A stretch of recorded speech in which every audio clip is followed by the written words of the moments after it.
COVID-19 has been really hard on everyone, particularly those who are in vulnerable groups, like the elderly, those with compromised immune systems, or underlying health conditions.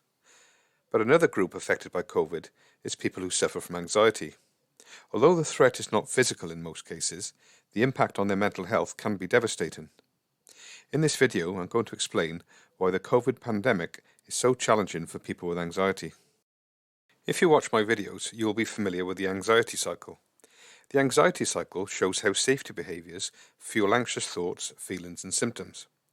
Safety behaviours are the things you do to protect yourself from what you fear or worry about. If you're anxious about your health, your safety behaviours might include constantly taking your blood pressure, constantly Googling symptoms and seeking reassurance. You may also know from my videos that the key to beating anxiety is reducing these safety behaviours to limit the fuel for the anxiety cycle. Now, here is the challenge when it comes to COVID. Telling the difference between a sensible precaution and an anxiety-related safety behaviour can be very difficult. Let's have a look at some examples. See what group you would put the following behaviours into. Wearing a mask in a supermarket. Is that a safety behaviour or is that a sensible precaution? What if you were wearing that mask in your own car with nobody in the car? Sanitising your hands after touching a door in the shop. Safety behaviour or sensible precaution? Keeping 2 metre distance. Disinfecting your car. Having 3 COVID tests in 1 week. Spending 3 hours on Google researching symptoms. Seeking reassurance on social media. Constantly testing your sense of smell. Taking your temperature.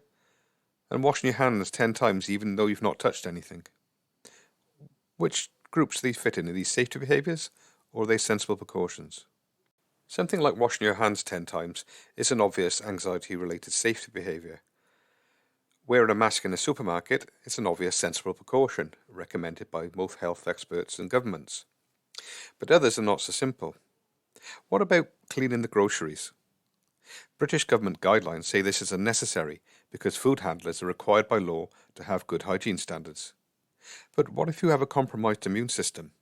Would you trust all supermarket employees to obey the rules? You see, the problem is, risk varies depending on your age and state of health. COVID is certainly a risk and sadly people are dying from it. But how big is that risk for you as an individual? This report from the UK Medical Research Council shows the infection fatality rate for different age groups. I have converted the infection fatality rate percentage into a number that is easy to understand. So if you're over 80, you have a 1 in 12 chance of dying. But if you are between 20 and 29, you have a 1 in 3,333 chance of dying from COVID. That's less than the odds of dying from a house fire in the United States, which according to Google is 1 in 1,399. And of course, if you have no underlying health conditions, then the risk is probably a lot lower again. So now let's reassess the behaviour list.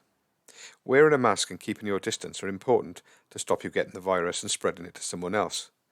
But if you're in your 20s, maybe disinfecting your car is an anxiety-related safety behaviour.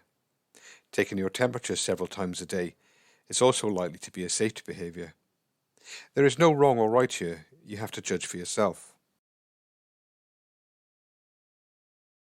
But here are some clues as to whether what you're doing is a safety behaviour. Firstly, the action is disproportionate to the risk. Secondly, the frequency of which you do the behaviour increases as your anxiety increases. And you will probably find that the initial relief from anxiety that it brings no longer works. Thirdly, safety behaviours often lead to other safety behaviours.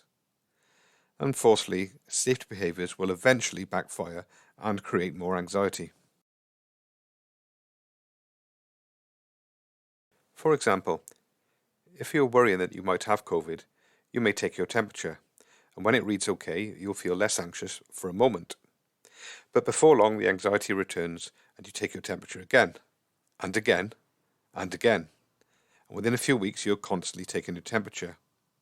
When taking your temperature is not enough to relieve the anxiety, you may start seeking confirmation that the reading is OK on Facebook, and asking people if they think you have COVID.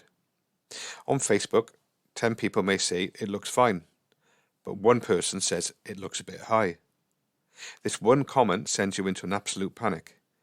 Your safety behaviour has backfired. Excessive use of COVID-related safety behaviours can lead to panic attacks, which can lead to panic disorder, so it's important to try to reduce them. Journaling can be a useful tool for reducing safety behaviours, but I've covered that in another video, so I'll put a link at the end. If you would like to learn more about anxiety and how to manage it, subscribe to my channel, where I have over 30 videos on anxiety disorders. I would also be grateful if you would like and share my video so that others can benefit from it. The key to beating anxiety is knowledge. Let's share that knowledge.